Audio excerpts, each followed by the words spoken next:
Halo adik-adik Smart Generation, apa kabar kalian semua?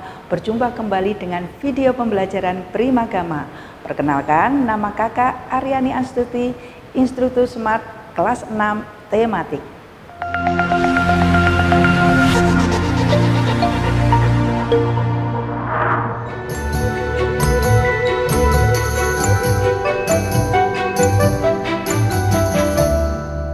Oke adik-adik, kita masuk ke materi ya. Materi pertama yaitu kita bahasa Indonesia. Nanti kita belajar tentang KD 37. Nah, demikian ini adalah soalnya. Perputaran bumi dan akibatnya. Bumi kita berputar membentuk lingkaran 360 derajat dan membutuhkan waktu 24 jam untuk satu kali putaran. Apa akibat perputaran tersebut? Untuk mengetahuinya, kita harus mengamati bola dunia atau peta dunia serta garis yang ada di dalamnya. Garis tersebut adalah garis lintang atau paralel dan garis bujur atau meridian. Garis lintang adalah garis horizontal yang melingkari garis bumi. Garis lintang dibedakan menjadi dua, yaitu lintang utara dan lintang selatan. Garis lintang itu digunakan sebagai pedoman pembagian wilayah iklim. Garis bujur adalah garis khayal membujur yang membelah bumi menjadi belahan barat dan timur. Garis bujur yang terletak di belahan barat disebut bujur barat, sedangkan yang terletak di bagian timur disebut bujur timur. Garis bujur digunakan untuk pedoman pembagian wilayah waktu. Garis bujur barat dan garis bujur timur terhimpit di garis 0 derajat Greenwich. Saat berotasi 1 derajat, bumi membutuhkan waktu 4 menit. Berdasarkan perhitungan itulah, setiap tempat di muka bumi yang mempunyai selisih garis bujur 15 derajat akan mempunyai perbedaan waktu 1 jam. Nah, setelah kita membaca bacaan tersebut, apa yang menjadi topik bacaan di atas? Karena tadi kita membicarakan tentang bumi, berarti untuk jawabannya untuk yang C dan D jelas salah ya. Nah, yang kita bicarakan adalah rotasi bumi, yaitu bumi berputar pada porosnya. Untuk selanjutnya, nomor 2. Apa kata rotasi pada bacaan di atas? Nah, rotasi pada bacaan di atas adalah perputaran bumi pada porosnya. Karena kalau perputaran bulan mengelilingi bumi itu adalah rotasi bulan ya. Kemudian kalau perputaran bumi mengelilingi matahari itu disebut revolusi matahari. Nah, jadi jawabannya adalah yang A. Untuk selanjutnya, nah dalam teks ini kita akan mencari informasinya ya. Nah, dalam rangka memperingati Hari Bumi, siswa kelas 6 SD Putra Bangsa menyelenggarakan gerakan menanam 1000 pohon. Acara tersebut akan dilaksanakan akhir minggu ini di area Taman Kota. Bibit pohon yang akan ditanam bervariasi jenisnya, mulai palawija hingga jenis-jenis bunga. Kepala sekolah berharap kegiatan ini dapat menumbuhkan sikap cinta lingkungan bagi siswa maupun warga. Nah, dari informasi yang terdapat pada teks tersebut adalah kita lihat ya, tadi ada menanam pohon dan juga kalimat yang terakhir menumbuhkan cinta lingkungan. Berarti informasi yang terdapat pada teks tersebut adalah yang A. Menanam pohon merupakan salah satu cara mencintai lingkungan. Untuk yang selanjutnya, perputaran bumi mengelilingi matahari itu disebut revolusi bumi, dan perputaran bulan mengelilingi bumi disebut revolusi bulan. Digunakan untuk menentukan tahun Masehi dan tahun Hijriah. Sistem penanggalan Masehi ditentukan berdasarkan kala revolusi bumi. Sistem penanggalan Hijriah berdasarkan kala revolusi bulan. Kala revolusi bumi adalah 365 1/4 hari. Kala revolusi bulan adalah 29,5 hari. Sehingga jumlah hari dalam satu tahun 354 hari. Nah, informasi yang kita dapatkan dari bacaan tersebut adalah, coba kita lihat ya jawabannya yang A, perputaran bumi mengelilingi matahari selama 354 hari. Betul tidak? Tidak ya, karena yang mengelilingi selama 354 hari adalah bulan. Kemudian kita lihat yang B. Sistem penanggalan Masehi ditentukan berdasarkan kala revolusi bumi.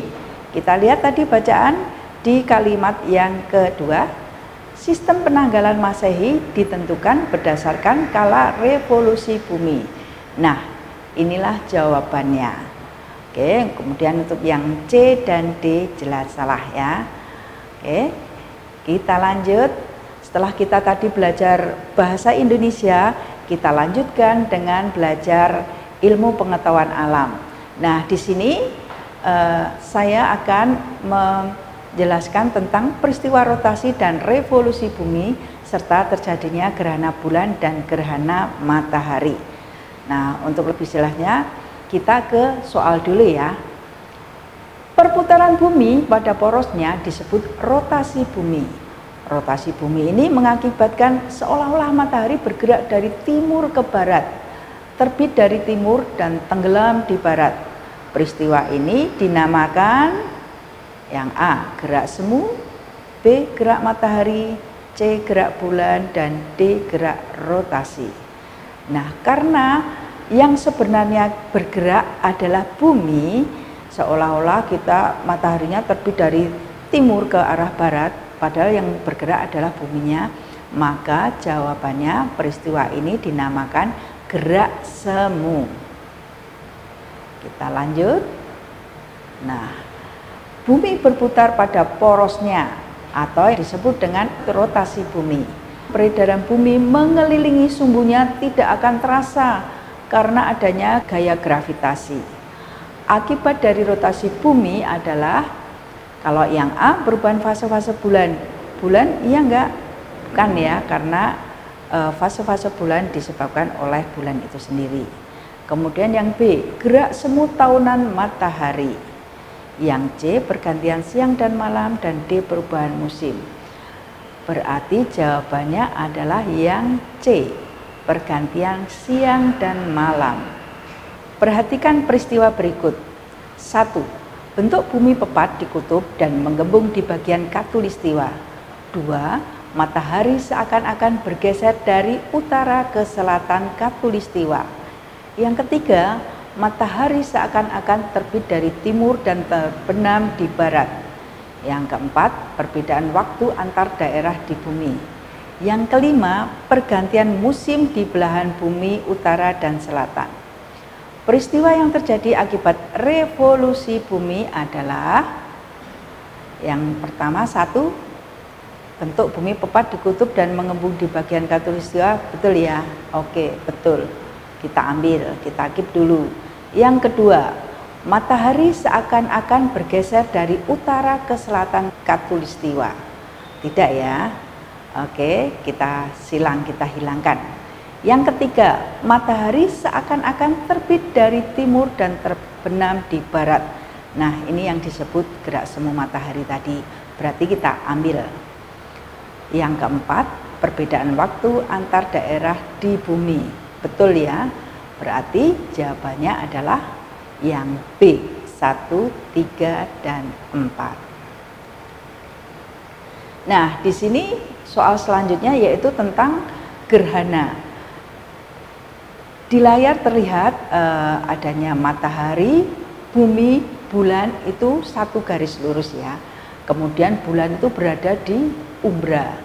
Berarti pada gambar di atas posisi bulan yang ditunjuk oleh huruf X adalah peristiwa gerhana B, gerhana bulan total. Kalau yang A, gerhana bulan sebagian itu ada di penumbra ya. Kemudian kalau gerhana bulan cincin itu tidak ada. Nah, inilah penjelasannya gerhana bulan ya.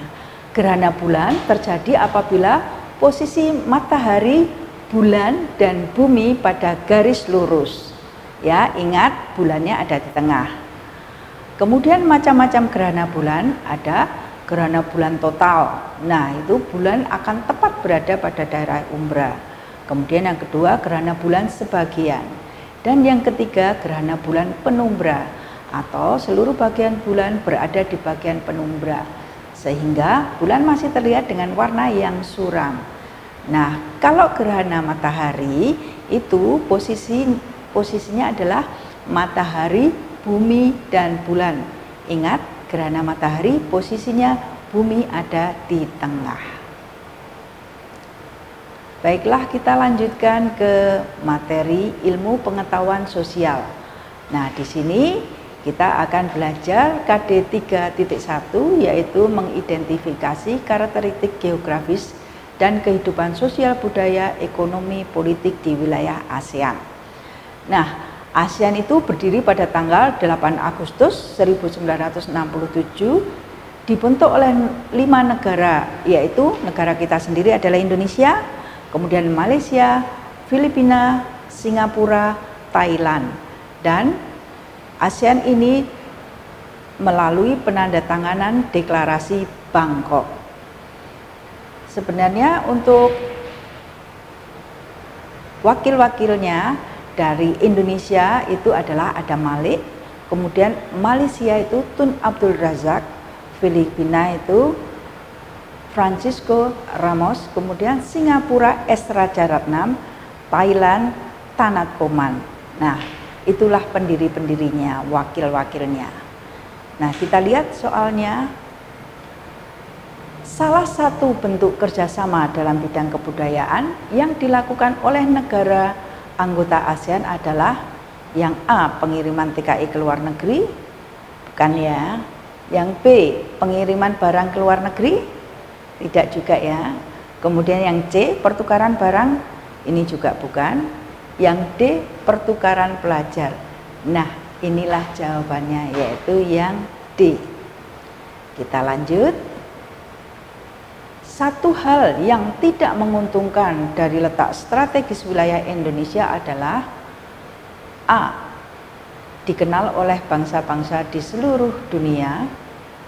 B, iklimnya bagus dan tanahnya subur. C, kaya akan aneka ragam sumber daya alam. D, sering mendapat ancaman dan gangguan keamanan. Lihat, satu hal yang tidak menguntungkan. Berarti yang tidak menguntungkan adalah yang D, sering mendapat ancaman dan gangguan keamanan. Kita lanjutkan. Nah, perdagangan bebas ASEAN itu AFTA, itu adalah mempunyai arti yang A, perdagangan dengan menambah beban pajak antara anggota-anggota. Betul tidak menambah beban? Tidak ya. Kemudian B, perdagangan dengan menghilangkan beban pajak antara anggota-anggota. Kalau menghilangkan keseluruhan tentu saja juga bukan. Yang C, perdagangan dengan meningkatkan beban pajak antara anggota-anggota. Yang D, perdagangan dengan mengurangi beban pajak antar anggota-anggotanya. Jadi jawaban yang tepat adalah yang D. Kita lanjutkan. Nah, bentuk kerjasama yang tidak dilaksanakan oleh negara-negara anggota ASEAN adalah bidang militer ya, iya ya. B, ekonomi pasti. C, sosial budaya, iya. D, ilmu pengetahuan. Nah, berarti yang bukan adalah yang D, ilmu pengetahuan.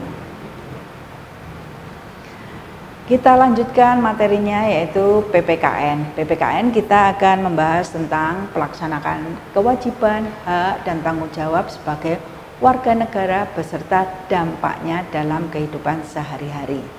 Namun kita melalui soal dulu ya. Kita lihat soalnya.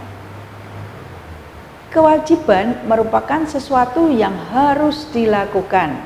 Nah, salah satu contoh kewajiban anak di rumah adalah A, mendapatkan uang jajan dari ibu. B, memperoleh pendidikan dan pengajaran. C, mengharap pakaian baru saat juara kelas. D, berbakti kepada kedua orang tua. Oke, kalau melihat jawaban A, B, dan C, ini adalah haknya anak-anak ya. Berarti kewajibannya adalah yang D, harus berbakti kepada orang tua. Kita lanjutkan.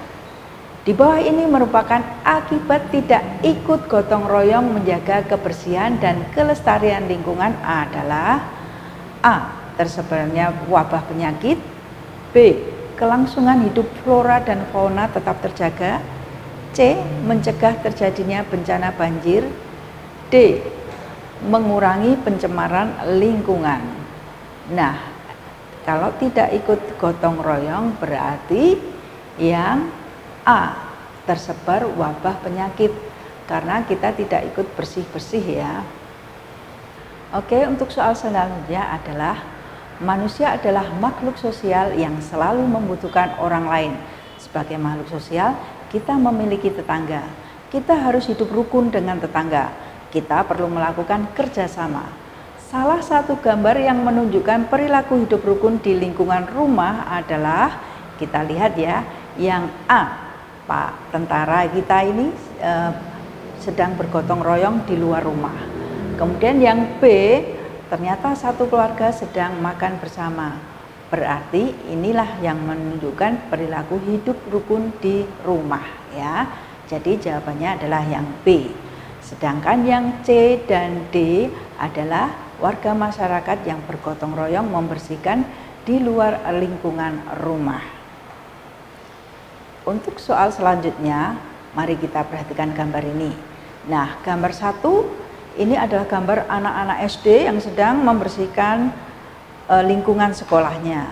Kemudian yang gambar 2 tentang sebuah keluarga yang saling menyayangi dan mencintai. Kemudian yang gambar ketiga adalah gambar masyarakat sedang bergotong royong di lingkungan rumah. Kalau kita lihat ini adalah sebuah perumahan ya. Kemudian gambar yang keempat adalah gambar tentang siswa SMP yang sedang membersihkan masjid atau di lingkungannya ya. Pertanyaannya, berdasarkan gambar di atas yang menunjukkan salah satu contoh pelaksanaan kewajiban di lingkungan masyarakat, yaitu berarti di gambar berapa? Di gambar yang 3. Nah, berarti jawabannya adalah C. Demikian adik-adik Smart Generation penjelasan mengenai tema 8 Bumiku. Semoga bermanfaat untuk kalian semua. Sampai berjumpa di video pembelajaran selanjutnya. Jangan lupa subscribe channel YouTube kita dan bunyikan lonceng agar tetap update di video kita. Primagama siap, Primagama smart, Primagama terdepan dalam prestasi.